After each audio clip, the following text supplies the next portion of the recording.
In this module, we will discuss surveys as part of a Foresight project. Let us have a look at what functions surveys can have in a Foresight project. First of all, they can enhance participation. In the context of e-democracy and e-governance, it becomes more and more important to involve many stakeholders in the decision-making.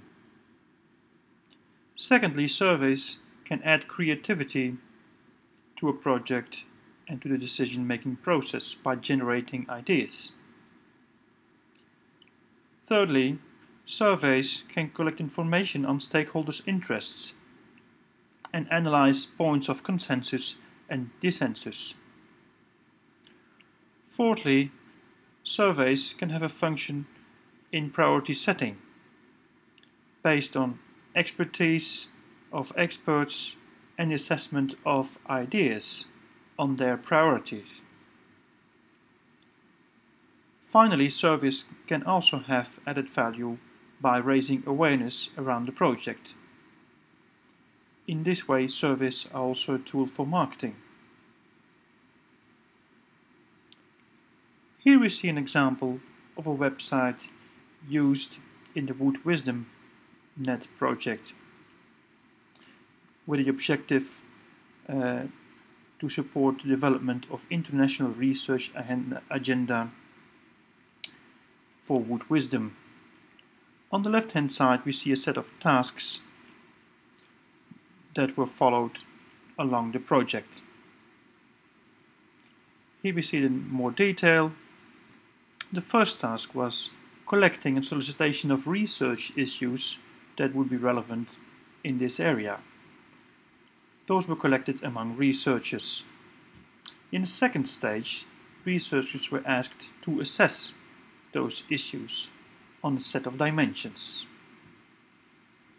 In order to also include the role of industrial leaders, they were also asked to assess the same issues, but on a different set of dimensions. The project team then analyzed and screened the initial list of issues and their assessment and prepared input for 3 one-day workshops for researchers and industrial leaders. The process concluded with a one-day workshop for funding organizations. Having a closer look at some of the parts of the online tool that were used, here we see a screen for collecting research issues with a short title, a description and a justification of why this topic is important. Researchers were also asked to add a text on European relevance and collaboration to explain why they think it's important to collaborate at the EU level on this topic. And here we see a screenshot of the second step, where issues were assessed.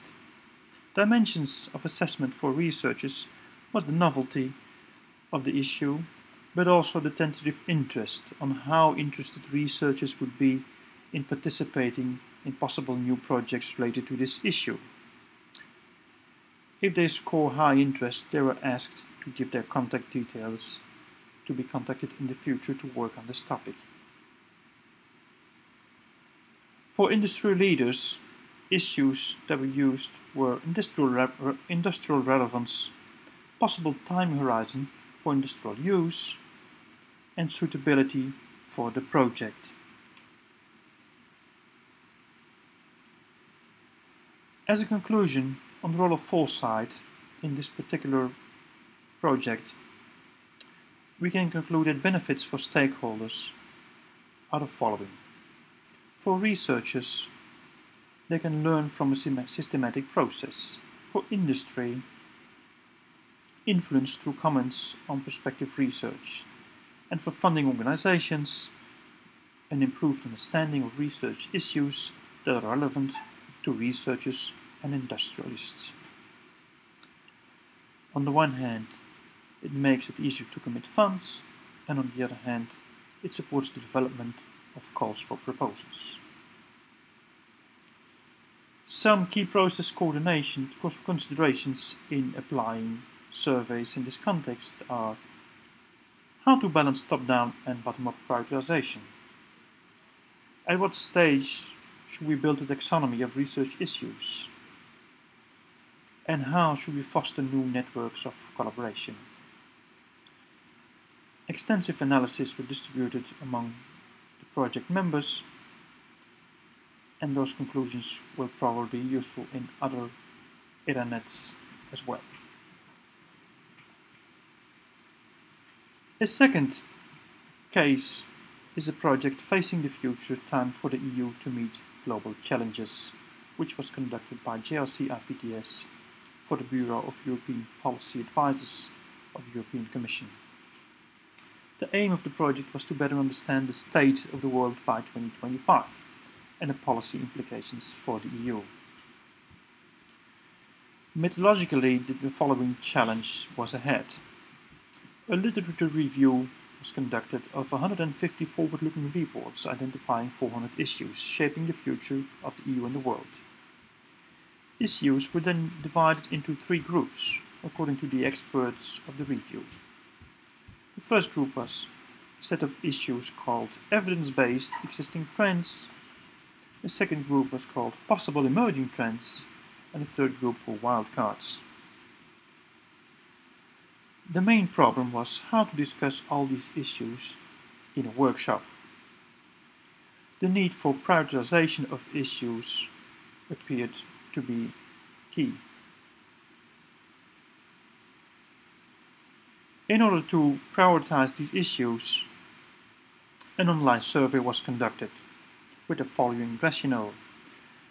Identify the most interesting issues in view of a wider community of experts and help focus the workshop, but also test whether issues are really in the category they should be, using the probability. A third rationale was also to generate more issues that did not come up from the literature review. The issues were divided into sub-areas, and participants had to rate these on 3 criteria using a 7-point Likert scale.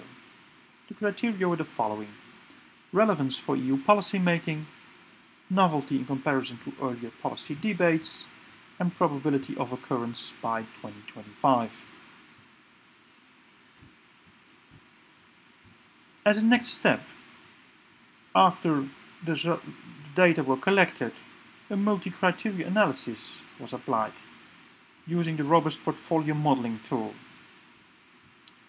This tool analyzed the data in the following ways. 3 types of analysis were identified. The first type was mean-oriented analysis in order to come up with the most relevant issues for discussion.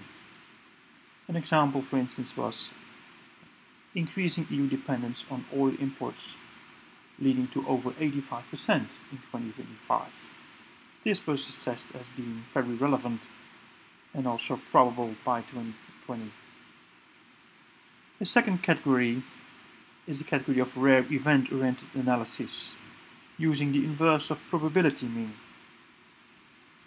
This is comparable to what we call wildcards, which are issues with a rather low probability but with a rather high impact when they occur.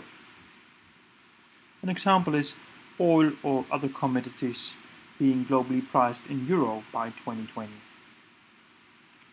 The third category of analysis is the variance-oriented analysis. Here we analyze issues that are highly debated.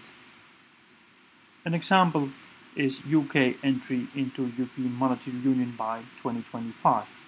Apparently, there was a high variance in the novelty, relevance and probability of this and other issues. The issues on the 3 types of analysis were then ranked.